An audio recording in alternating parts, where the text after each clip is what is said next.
تو نتیجے کے اندر ملک ریاض صاحب کو وہ پیسے جو تھے وہ ان کو دینے پڑے. ان کے کوئی لیگلی پیسے انہوں نے جتنے ثبوت پیش کر دیے اتنے کے وہاں پہ رہنے دیے انہوں نے, باقی انہوں نے کہا یہ آپ کے ناجائز پیسے ہیں, اور ان ایسٹس کو بیچا گیا. اب اس میں جو ایک ایسٹ انہوں نے خریدا تھا وہ اس کمپنی سے خریدا تھا جو حسین نواز صاحب کی ملکیت تھی. میں نے کہا سارا سچ بولنا چاہیے نا. اب حسین نواز صاحب کی ملکیت تھی. حسین نواز صاحب جو ہیں ان کے جو ذرائع ہیں, قریبی ذرائع ہیں, جب ہم نے ان سے رابطہ کیا تو انہوں نے کہا کہ ہمارا تو کام ہی یہی ہے, ہم بینک کو انوالو کرتے ہیں اور بینک کو انوالو کر کے تو ہم ایک پرانی بلڈنگ لیتے ہیں, اس کو ری ویمپ کرتے ہیں اور ری ویمپ کر کے بیچ دیتے ہیں. اور چونکہ گورا جو ہے وہ اپنی تاریخی نشانیاں ڈیمولش نہیں کروانا چاہتا, وہ اس کی ری ویمپنگ اور بحالی کے اوپر خوش ہوتا ہے, تو لہذا ان کے بینک دھڑا دھڑ پیسے دے دیتے ہیں. وہ ایسٹ ہماری قبضے میں نہیں آتا, وہ ایسٹ جو ہے ہمارا صرف ری ویمپ کرنا ہوتا ہے اور ری ویمپنگ کے بعد بیچنا ہوتا ہے. یہ ساری نگرانی بینک خود کر رہا ہوتا ہے, اور آخر میں ہمیں کوئی 4-5-7% بچ جاتا ہے اس کا, اور باقی بینک جو ہے جس نے گارنٹی دی ہوتی ہے اور جو ساتھ ساتھ پیسے بھی دے رہا ہوتا ہے وہ ری ویمپنگ کے جتنے پروسیس ہوتا ہے اس کے وہ لے جاتے ہیں. اور یہی وجہ ہے کہ مطلب کہ حسین نواز صاحب کا جو دفتر ہے اس میں ایک وہ ہیں, ایک ان کا اکاؤنٹنٹ ہے جو کہ ان کا پارٹنر بھی ہے, اور ایک ان کی سیکٹری ہے. یہ 3 افراد پہ مشتمل ان کا دفتر ہے, کیونکہ جو کانٹریکٹ آؤٹ آگے انہوں نے کرنا ہوتا نا, کھڑکیاں کیڑا نویاں لائے گا, وہ کھڑکیوں والے پارٹیاں جو ہیں ان میں کمپٹیشن کروا لیا, جو 2-4 ان کے پاس رجسٹر ہیں یا جن کے ساتھ ان کا رابطہ ہوگا. اس طرح اندر دیواروں کی جو بحالی ہے وہ کون کرے گا, مطلب ہر چیز کا ان کے پاس وہاں پہ کانٹیکٹ نمبر ہوتا ہے. تو چونکہ انہوں نے ڈیٹیل میں بتایا تو میں نے کہا کہ میں بھی ڈیٹیل میں عرض کر دوں. تو وہ گھر کے اندر ہونے والی ہر ایکٹیویٹی کے متعلقہ پارٹیاں ان کے ساتھ رابطے میں ہوتی ہیں جنہوں نے سٹینڈرڈ کا کام کرنا ہوتا ہے, اور وہاں پہ آپ کو پتہ ہے کنسٹرکشن کے اندر سٹینڈرڈائزیشن بہت اہم ہے. تو وہ جو سرٹیفائیڈ کمپنیاں ہوتی ہیں انہی سے انہوں نے کام کروانا ہوتا ہے, ان کے پاس سکلڈ لیبر ہوتی ہے, وہ آتے ہیں اپنا کام کر کے چلے جاتے ہیں. ٹھیک ہے, یہ ہے جی ٹوٹل داستان اس کی. تو خیر ایک انہوں نے ایسٹ جو تھا ان سے بھی خریدا, تو وہ پھر انہوں نے اوپن مارکیٹ کے اندر NCA والوں نے اپنی گورنمنٹ کو کہہ کے, لوکل گورنمنٹ کو بکوا کے, تو وہ پیسے جو تھے وہ اس وقت تقریباً کوئی 40-48 ارب روپیہ بنا تھا. اس وقت پاؤنڈ جو تھا وہ کوئی تقریباً آپ سمجھ لیں کو 180 کے قریب تھا جب یہ پیسے ریپیٹریٹ ہوئے تھے, تو 180-90 کے قریب تھا. تو مطلب کہ ڈالر بھی اتنا سٹرونگ نہیں ہوا تھا. آج کل ڈالر سٹرونگ ہوتا جا رہا ہے, یورو کے مقابلے میں یورو کے برابر تو پہنچ گیا. تو وہ جو تھا اللہ آپ کا بھلا کرے, وہ اس وقت ڈالر اتنا سٹرونگ بھی نہیں تھا, تو وہ تقریباً کوئی 1.5 گنا ہوتا تھا. ٹھیک ہے, 135-40 کا اگر جو ہے وہ اگر ہم کہیں کہ 135-40-38 کا تھا اس وقت جب یہ ریپیٹریشن ہوئی ہے, تو ادھر جو ہوگا وہ کوئی 200 کا ڈالر پاؤنڈ ہوگا, تو اب ذرا 220-225 کے قریب پہنچ گیا ہوا ہے. تو اس وقت وہ 48 ارب روپے تھے. اب 48 ارب روپے جو تھے وہ واپس آئے, اور کابینہ نے ایک بند لفافے کے اندر اس فیصلے کی کہ یہ پیسے ملک ریاض کو لوٹا دیے جائیں. یعنی کہ ایک چور, اس نے چوری کی, ڈکیتی کی, اور یہاں سے چوری کا مال لے گیا برطانیہ. ٹھیک ہے, جن کی چوری کی وہ بیچارے روتے پھر رہے ہیں آج تک عدالتوں کے اندر. اب سپریم کورٹ میں سنا ان کا کیس ٹیک اپ ہونے لگا, لیکن کیا ہوگا جی سپریم کورٹ کے اندر بھی. اسی سپریم کورٹ نے تو ملک ریاض کو بیل آؤٹ کیا, جو کراچی کے اندر اس نے اپنا کیا نام ہے زرداری صاحب کی پارٹنرشپ کے اندر جو وہاں پہ گوٹھوں کے گوٹھ بلڈوز کروائے اور لوگ قتل ہوئے اس کے اندر اور احتجاجی مظاہرے ہوئے. ٹھیک ہے, پھر سندھ پولیس نے ان ملک ریاض کی لوٹ مار اور لینڈ گریبنگ کو سپورٹ کیا, پروٹیکٹ کیا.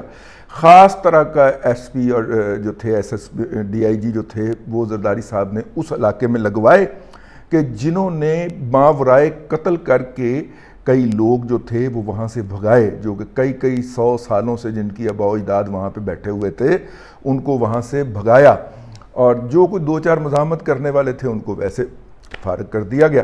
تو وہ نتیجے کے طور پہ جی وہ جو تھا وہاں پہ لائبلٹی کھڑی ہو گئی. لائبلٹی کیا کھڑی ہوئی, پھر عدالت نے بلا کے تو اس پہ مور لگا دی گیا, جب 460 ارب روپیہ تم ادا کر دو. ہوا کیا تھا, وہ تو سیدھی لوٹ مار ہو رہی تھی نا, کہ بلوچستان اور سندھ کے بارڈر کے اوپر کوئی زمین خریدی گئی. وہ زمین جو تھی زرداری صاحب نے اوکے کر دیا, وہ زمین اس زمین کے بدلے جہاں پہ بحریہ ٹاؤن کراچی ہے وہ سندھ گورنمنٹ نے سویپ کر دی. میں صدقے جاؤں. ٹھیک ہے، تو یہ لوٹ مار تھی جی. اس کے اوپر اب مہر کی ضرورت تھی. عدالت نے لا کے تو 460 ارب روپیہ جی تم ہمیں دو گے، سندھ گورنمنٹ کو نہیں دے گا، ہمیں دو گے. اور وہ جناب کیونکہ یہ مطلب کہ وہ جو شیخ تھا، وہ جو شوکت خانم کے بورڈ آف ڈائریکٹر کا ممبر تھا، وہ آسمان سے اترا نا، ٹھیک ہے، سر پہ گلاس رکھ کے، چھٹے پیگ کے بعد سر پہ گلاس رکھ کے، ٹھیک ہے، ناچتا بھی ہے. سنا ہے مبینہ طور پہ ان کے دوستوں کا کہنا ہے، میں دوست پیش کر دیا گا، ٹھیک ہے، ٹھیک ہو گیا. تو وہ کانفلکٹ آف انٹرسٹ والا مسئلہ ہے. میں ان کے اوپر اور کوئی باقی بھی ہوں گے ان کے اندر، وہ انہوں نے عدالت کو ایک بچڑ خانہ نہیں بولی خانہ بنا دیا اور بولی لگا دی وہاں پہ، اور 460 ارب روپیہ جو ہے وہ اس کے عوض کے جی یہ آئندہ 20 سالوں کے اندر ملک ریاض صاحب ادا کریں گے. یعنی یہیں پہ سٹے بازی کروا کے فائلوں کی لوگوں سے پیسہ چھین کے تو وہ حکومتیں نہیں سپریم کورٹ کو ادا کر دیں گے. اور سپریم کورٹ کا مرضی ہے، وہ جہاں پہ مرضی جائے. سمجھ کر لو مطلب کہ نہ لیدہ کے. لیکن یہ جو برطانیہ سے لٹا ہوا پیسہ واپس آیا، اس پیسے کو کابینہ کے اجلاس میں ایک بند لفافے میں پیش کر کے، اور اللہ آپ کا بھلا کرے، اس کا جو افزانہ وصول کیا گیا اس کی تفصیلات جو ہیں وہ سامنے آ گئی ہیں. حکومت نے وہ اپنی رپورٹ جو ہے وہ جاری کر دی ہے. میں نے سوچا، میں نے کہا یار یہ تو پیش نہیں ہو سکتی، کیونکہ ایف آئی اے کے اوپر تو جج صاحبان پورا قبضہ کر کے بیٹھے ہوئے ہیں. 17ویں گریڈ کے بندے کو 20ویں گریڈ کا چارج دے کے اس کو ہٹانا نہیں ہے، اس کو ہٹانا نہیں ہے، ہم کسی کو اپنے حدود سے باہر نہیں نکلنے دیں گے. لمحہ موجود میں اس کو ہٹانا نہیں ہے. لمحہ موجود میں فرماتے ہیں معزز جج صاحب کہ ہم کسی کو آئین کے دائرے سے باہر نہیں جانے دیں گے، قانون کے دائرے سے. ٹھیک ہے فائن. چلیں، میں کوئی تبصرہ نہیں کرتا، اپنا ایک کال بیان کر دیتا ہوں. یوتھیا مجہول القوم الجاہلیہ للعقل للمحدود، لمحہ موجود میں جو جرم کر رہے ہوتے ہیں اس کا الزام دوسرے پہ لگا رہے ہوتے ہیں. ٹھیک ہے، تو اب آپ وہ آبزرویشن دیکھ جائیے اور ہمارا یہ کال اس کے ساتھ ساتھ رکھ کے پڑھ لیجئے. میں نے کسی کی شان میں کوئی گستاخی نہیں کی. تو لیکن اس کی وجہ کیا ہے؟ جج صاحبان کا اتنا ہونا، بے چین ہونا، اس کی وجہ کیا ہے؟ اس کی وجہ جو ہے وہ مطیع اللہ جان نے اپنے ولاگ میں بیان کر دی ہے.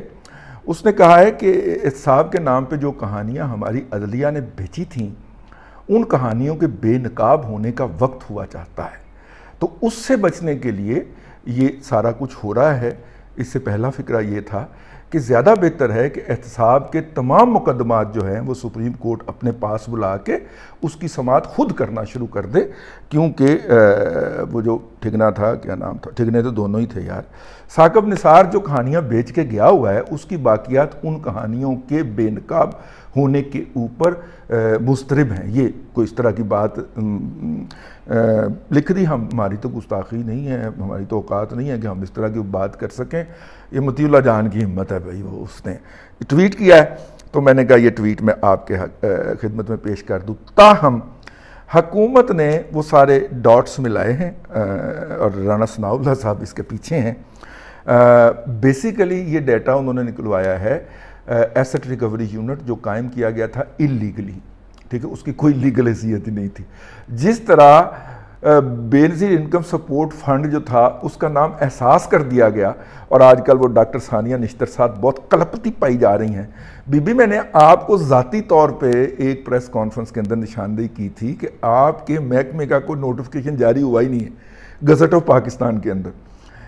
جناب ہائی کورٹ کے اندر پیشی ہوئی تو تمام ہائی کورٹ نے کہا کہ جناب وہ کچھ وکیل ہوتے ہیں نا، تو وہ ایک نے پٹیشن کر دی کہ جناب کرونا کے درمیان ہمارے بھی حالات بڑے خراب رہے ہیں تو ہمیں بھی بے نظیر انکم سپورٹ فنڈ سے امداد دی جائے. ٹھیک ہے، تو جج صاحب نے بے نظیر انکم احساس پروگرام سے، تو جج صاحب نے احساس پروگرام کے بندوں کو نوٹس کر دیا. تو بے نظیر انکم سپورٹ فنڈ کا ریجنل ڈائریکٹر حاضر ہو گیا. جج صاحب نے کہا میں نے تو احساس والوں کو بلایا ہے، آپ کہاں تشریف لے آئے؟ انہوں نے کہا جی بیسیکلی یہی اس کا نام رکھا گیا ہے، بے نظیر انکم سپورٹ فنڈ کا احساس پروگرام نام رکھ دیا گیا ہے، لیکن ابھی تک نہ تو احساس پروگرام کا کوئی ایک بندہ اپوائنٹ ہوا ہے، نہ اس کے نام سے سرکاری خزانے میں کوئی پیسہ جاری ہوتا ہے احساس کے نام سے. سارا پیسہ جاری ہوتا ہے بے نظیر انکم سپورٹ فنڈ کے نام سے، اور ہم بھی حکومت پاکستان کے ملازم ہیں بے نظیر انکم سپورٹ فنڈ کے۔ یہ انہوں نے high court, Lahore high court میں آ کے سٹیٹمنٹ دی تو سر حکم کرو، ٹھیک ہے۔ جج صاحب نے انہوں نے کہا یار ساڑھے وکیل ہے چبلا مارنڈے نے، انہوں نے کہا سر ایسی کوئی ہمارے پاس چیز ہے ہی نہیں، تاہم آپ ہمیں ڈائریکشن فرما دیں، ہم اپنے ہیڈ کوارٹر کو لکھ دیں گے کہ جناب یہ وکیلان کے حالات بڑے برے ہو گئے ہیں، تو ان کو بھی احساس نہیں بے نظیر انکم سپورٹ فنڈ لکھنا۔ وہ عدالت کے اندر باقاعدہ اس آرڈر میں لکھا گیا، ٹھیک ہے۔ تو اب ثانیہ نشتر صاحب جتنا مرضی کلپتی جائیں، ہم کیا کر سکتے ہیں اس میں، لیکن جناب وہ ایسٹ ریکوری یونٹ کا جب ریکارڈ کھنگالا گیا تو اس سے پتہ چلا کہ جناب شہزاد اکبر صاحب مطلب کی کہی دا جی اپنا اس کا باوا آدم، احتساب کا باوا آدم، احتساب کے باوا آدم کی ہوئی تھی پیدائش، اس میں ہوئی تھی کہ انہوں نے ڈرون کے خلاف، ڈرون میں شہید ہونے والے لوگوں کا کیس امریکہ جا کے لڑنے کا فیصلہ کیا تھا، ٹھیک ہے۔ تو وہ مظاہرے بھی ہوئے اور بڑی جناب اس کی میڈیا ہائپ کریٹ کی گئی، پھر وہاں سے شٹ اپ کال آ گئی امریکہ سے کہ ہمیں پتہ یہ کون کر رہا ہے اور کون کروا رہا ہے، رام نل ببو۔ پھر احتساب اکبر صاحب غائب ہو گئے، ٹھیک ہے، ادھر ادھر ہو گئے، اور وہ جو لوگوں سے انہوں نے پکڑی ہوئی تھی، سپاری پکڑی ہوئی تھی کہ میں جناب برطانیہ لے کے جاؤں گا، وہ پھر وہاں سے ادھر ادھر ہو گئے، سمجھ گئے۔ آؤ یہ وہاں اس میں پیدائش ہوئی تو پھر انہیں پتہ چلا کہ کام کا بندہ ہے، تو پھر عمران خان صاحب کو بتایا گیا کہ ہم آپ کو ایک نابغہ روزگار احتسابی دے رہے ہیں، آپ اس کو استعمال کریں۔ تو انہوں نے ان کو استعمال کیا، اور پہلے تو وہ اس سے شاکی رہے، پھر اس کو اڈاپٹ کر لیا۔ تو 5 ارب روپے کی دہاڑی ان کاغذات کے مطابق انہوں نے لگائی اس 48 ارب روپے میں سے، اور 240 کنال زمین فرح گوگی صاحبہ کے نام پہ ٹرانسفر ہوئی اور پھر بک گئی، اور اس کے بعد جو ہے 458 کنال اراضی جو تھی وہ ایک روحانیت کی یونیورسٹی نہیں بننی تھی، اس کے نام کے اوپر جو تھا وہ ان کو دی گئی، انہوں نے مطلب کہ ان کے نام پہ ٹرانسفر ہوئی۔ پہلے تو وہ روحانیت کی یونیورسٹی تھی، اس کا ایک بورڈ آف ڈائریکٹر تھا، وہ سارا بورڈ آف ڈائریکٹر میں سے نا ایون کہ جو میرا مطلب ہے کہ گھر کا شیرو تھا ظہیر الدین بابر اوان، اس کو بھی اس میں سے ہٹا دیا گیا، اور سب کو ہٹا کے صرف عمران خان صاحب اور میں مطلب ٹھیک کوئی تبصرہ نہیں، میرا مطلب ہے کہ انہوں نے اور بیگم صاحبہ کے نام کے اوپر یہ اراضی ٹرانسفر ہو گئی، کوئی سمجھ آئی؟ تو انہوں نے کہا جی یہ 3 ٹرانزیکشنیں ہوئیں اس کے نتیجے کے اندر، اور وہ پیسے اٹھا کے ملک ریاض کو دے دیے گئے۔ تو یہ سارا کچھ نہ صرف کہ ہم بے نقاب کریں گے، بلکہ اسے قانون کی سان پہ چڑھیں گے، کٹہرے میں لے کے آئیں گے۔ یہ وہ چٹخارے دار اور مزیدار خبر ہے، میں ادھر ادھر گھوم گیا۔ بنیادی طور پہ حکومت نے اس کی باقاعدہ ڈاکومنٹری ایویڈنس نکال لی ہے، اور ڈاکومنٹری ایویڈنس کے بعد احتساب اکبر اور عمران خان اور ان کی اہلیہ محترمہ جو ہیں وہ اس پہ چڑھیں گی۔ ملک ریاض صاحب وعدہ معاف گواہ بنیں گے، ٹھیک ہے، اگرچہ چھوٹنا انہیں وعدہ معاف گواہ بننے کی صورت میں بھی نہیں چاہیے، لیکن وہ وعدہ معاف گواہ بنیں گے کیوں؟ بھئی ان کے 7-8 پروجیکٹ ہیں نا، بیریا ٹاؤن ہے نا، مختلف جگہوں کے اوپر، تو انہوں نے ان کا مفاد نہیں سیکیور کرنا، بس سارا کچھ اب پشاور والے ڈی ایچ اے سے تو نہیں نہ آ سکتا، او ڈی ایچ اے کہہ رہا ہوں، بیریا ٹاؤن سے تو نہیں نہ آ سکتا، سمجھ لیں؟